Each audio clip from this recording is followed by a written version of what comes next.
नमस्कार विद्यार्थियों। आज हम कक्षा 12 हिंदी साहित्य के अलंकार विषय पर चर्चा करेंगे। अलंकार से संबंधित बोर्ड परीक्षा के अंदर 3 प्रश्न पूछे जाते हैं, जिनमें 2 प्रश्न रिक्त स्थान के जो दोनों एक एक अंक के पूछे जाते हैं और एक प्रश्न अति लघुतरात्मक प्रश्न पूछा जाता है जो 2 अंक का होता है। उसके अंदर किसी भी अलंकार की परिभाषा और उसके साथ उसके उदाहरण को लिखना होता है। तो सर्वप्रथम हम अलंकार की परिभाषा के बारे में जानेंगे। काव्य की शोभा बढ़ाने वाले तत्वों या धर्मों को अलंकार कहा जाता है। अलंकार 2 प्रकार के होते हैं, शब्दालंकार और अर्थालंकार। पिछली बार ये परीक्षाओं में प्रश्न पूछा जा चुका है कि अलंकार कितने प्रकार के होते हैं। तो अलंकार है वो 2 प्रकार के होते हैं। अब पाठ्यक्रम के अंदर जो अलंकार निर्धारित है उसमें पहला है विभावना अलंकार। इसकी परिभाषा ये होगी कि जब कारण के न होने पर भी कार्य का होना वर्णित हो, वहाँ विभावना अलंकार होता है।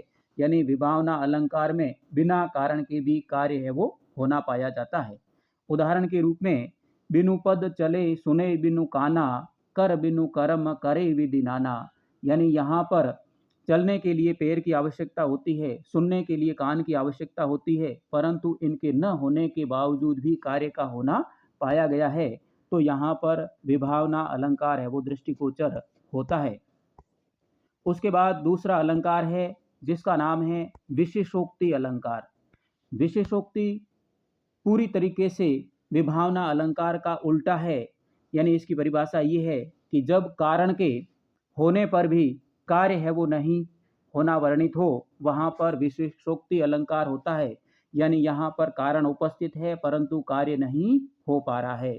उदाहरण के रूप में नीर भरे नित प्रति रहे तौन प्यास बुझाए। यानी प्यास बुझाने के लिए नीर यानी पानी की आवश्यकता है, तो पानी उपलब्ध होने के बावजूद भी यहाँ प्यास नहीं बुझ रही है। यानी यहाँ पर विशेषोक्ति अलंकार प्रयुक्त हुआ है। तो विशेषोक्ति और विभावना दोनों ही अलंकार एक दूसरे के विपरीत है। तीसरा अलंकार है जिसका नाम है अन्योक्ति अलंकार।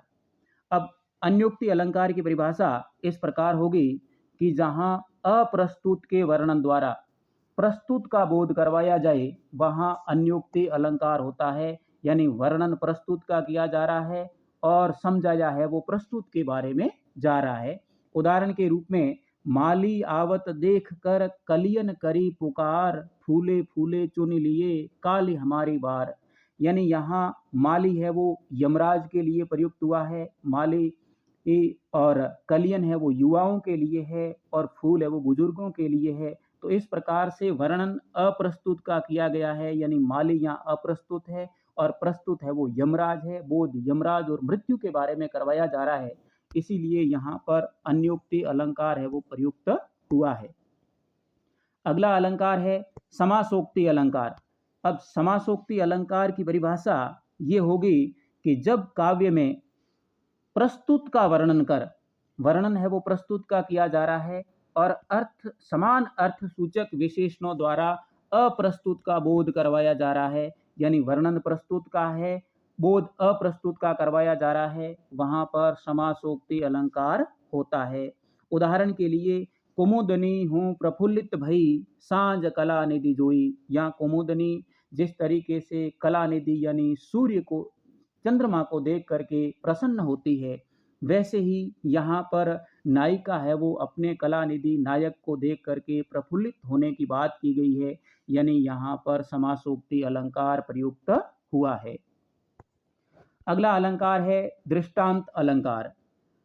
दृष्टांत अलंकार की परिभाषा इस प्रकार से होगी कि जब पहले एक बात कही जाती है, फिर उसी से मिलती जुलती दूसरी बात कही जाती है और दोनों ही बातों के अंदर बिंब प्रतिबिंब का भाव होता है, वहाँ पर दृष्टांत अलंकार होता है। यानी दोनों बातें एक दूसरे की बिंब प्रतिबिंब से संबंधित होती है, यानी एक ही समान होती है।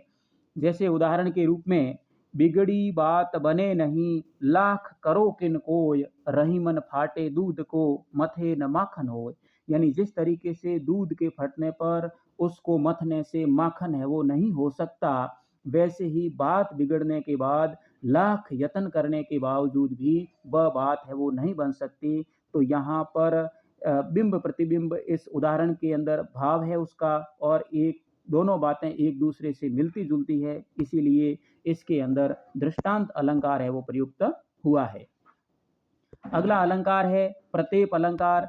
अब प्रत्येप अलंकार की परिभाषा, जब प्रसिद्ध उपमान को हीन बताकर उपमेय की श्रेष्ठता सिद्ध की जाए वहां प्रत्येप अलंकार होता है। यानी प्रत्येप अलंकार पूरी तरीके से उपमा अलंकार का उल्टा है। कल्प वृक्ष के ही काम का जब है नृप जसवंत, यहाँ कल्प वृक्ष जो उपमान है और जसवंत यहाँ पर है वो उपमेय है, परंतु यहाँ कल्प वृक्ष से ये जसवंत की है वो श्रेष्ठता सिद्ध की गई है, इस वजह से यहाँ पर प्रतीप अलंकार है वो प्रयुक्त हुआ है। अगला अलंकार है व्यतिरेक अलंकार। व्यतिरेक अलंकार की परिभाषा, जब उपमेय में उपमान की अपेक्षा कोई गुण या विशेषता अधिक बताई जाए वहाँ व्यतिरेक अलंकार होता है। यानी इसमें भी उपमान की अपेक्षा उपमान को है वो श्रेष्ठ बताया जाता है, कोई न कोई विशेषता अधिक बताई जाती है, जबकि विशेषताएं अधिक तो उपमान की होती है। परंतु यहाँ व्यतिरेक अलंकार में उपमान की अपेक्षा उपमेय के गुण है वो अधिक बताए जाते हैं। जैसे साधु ऊंचे शैल सम किंतु प्रकृति सुकुमार, यहाँ साधु है वो उपमेय है और शैल है वो उपमान है। तो यहाँ पर उपमान की अपेक्षा यानी पर्वत की अपेक्षा साधु के अंदर है वो गुण अधिक बताए गए हैं कि साधु की प्रकृति है वो कोमल होती है, जबकि पर्वत की प्रकृति कठोर होती है, परंतु ऊंचाई के अंदर दोनों समान है। तो यहाँ उपमान की अपेक्षा उपमेय यानी साधु के अंदर गुण या विशेषताएं अधिक बताने के कारण इसके अंदर है वो व्यतिरेक अलंकार प्रयुक्त हुआ है। अगला अलंकार है मानवीकरण अलंकार। यानी इसकी परिभाषा इस तरीके से होगी कि जहाँ जड़ पदार्थ या पशु पक्षी, जड़ पदार्थ यानी निर्जीव वस्तुओं या पशु पक्षियों में मानव के गुणों का आरोप कर दिया जाए, यानी उनको मनुष्य की तरह कार्य करता हुआ दिखाया जाए, वहाँ पर मानवीकरण अलंकार होता है। उदाहरण के तौर पर चुपचाप खड़ी थी वृक्ष पात, सुनती जैसे कुछ निजी बात। तो बातों का सुनना ये मनुष्य की विशेषता होती है, परंतु यहाँ वृक्षों की पंक्ति ये निर्जीव है, इनके द्वारा निर्जीव वस्तुओं को भी मनुष्य की तरह बात को सुनता हुआ दिखाया गया है, इस वजह से इसके अंदर मानवीकरण अलंकार प्रयुक्त हुआ है।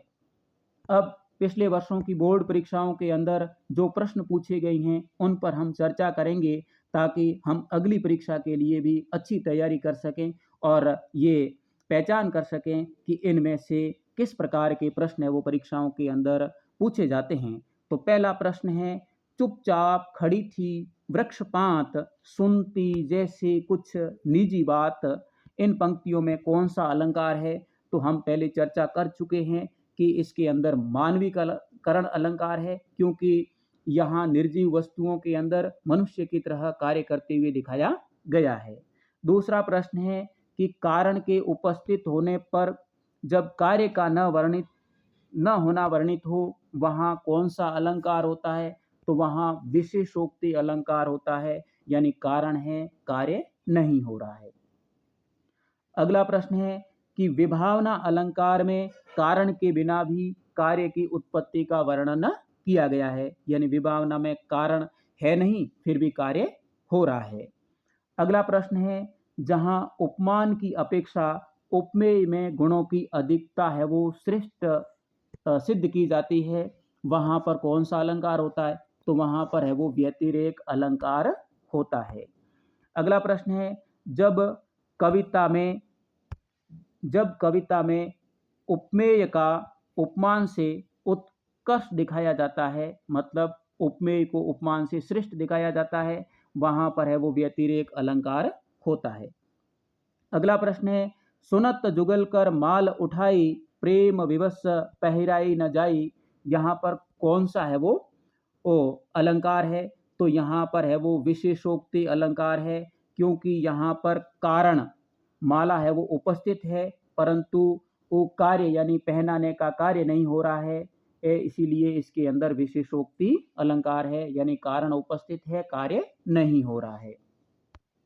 अगला प्रश्न है, चरण सरोज पखारन लगा काव्य पंक्ति में कौन सा अलंकार है? तो इस पंक्ति के अंदर रूपक अलंकार प्रयुक्त हुआ है। अगला प्रश्न है, जब दो वाक्यों में बिंब और प्रतिबिंब का भाव हो वहाँ कौन सा अलंकार है? पहले हम पढ़ चुके हैं, इसके अंदर बिंब प्रतिबिंब का भाव हो वहाँ दृष्टांत अलंकार होता है। जब उपमेय और उपमान में बिंब प्रतिबिंब का भाव हो वहाँ पर है वो दृष्टांत अलंकार होता है। अगला प्रश्न है कि मानवीकरण में प्रकृति को मानवीय रूप दे दिया जाता है, निर्जीव पदार्थों को मनुष्य की तरह कार्य करते हुए सुख दुख आदि भावों से पूरित और प्रभावित दिखाया जाता है, यानी प्रकृति का जहाँ मानवीकरण कर दिया जाए वहाँ पर मानवीकरण अलंकार होता है। अगला प्रश्न है, काव्य की शोभा बढ़ाने वाले तत्वों को क्या कहते हैं? तो काव्य की जो तत्व शोभा बढ़ाते हैं उन्हें है वो अलंकार कहा जाता है। अगला प्रश्न है, अलंकार है वो मुख्य रूप से कितने प्रकार के होते हैं? यह प्रश्न भी बोर्ड की परीक्षा 2022 में पूछा जा चुका है। तो अलंकार है वो मुख्य रूप से 2 प्रकार के होते हैं। तो हम चर्चा कर चुके हैं कि रिक्त स्थान वाले 2 प्रश्न है वो परीक्षा के अंदर पूछे जाते हैं। तो इसमें या तो परिभाषा पूछी जा सकती है या किसी अलंकार का उदाहरण दे करके उसके बारे में पूछा जा सकता है। जैसे भी पूछा जाए, हमें उपयुक्त उदाहरणों को पढ़ करके सटीक उत्तर है वो परीक्षा के अंदर देना है। अगला जो प्रश्न है वह अति लघु उत्तरात्मक प्रश्न परीक्षा के अंदर पूछा जाता है और उसके 2 अंक निर्धारित है। कितने अंक निर्धारित है? 2 अंक निर्धारित है।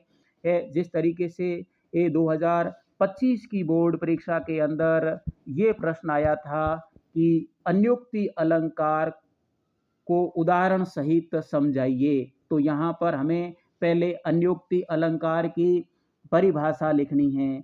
क्या लिखनी है? परिभाषा लिखनी है और उस परिभाषा के बाद उसका है वो उदाहरण भी लिखना है। तो हम इसको पहले पढ़ चुके हैं, वही परिभाषा और उदाहरण आपको सटीक तरीके से लिख करके इसके अंदर भी 2 अंक प्राप्त करने हैं। इस तरीके से अलंकार से संबंधित पूरा हिंदी साहित्य का कक्षा 12 के लिए टॉपिक है वो कंप्लीट हुआ। बहुत बहुत धन्यवाद, आभार, और आप इस वीडियो को लाइक और शेयर करें। धन्यवाद।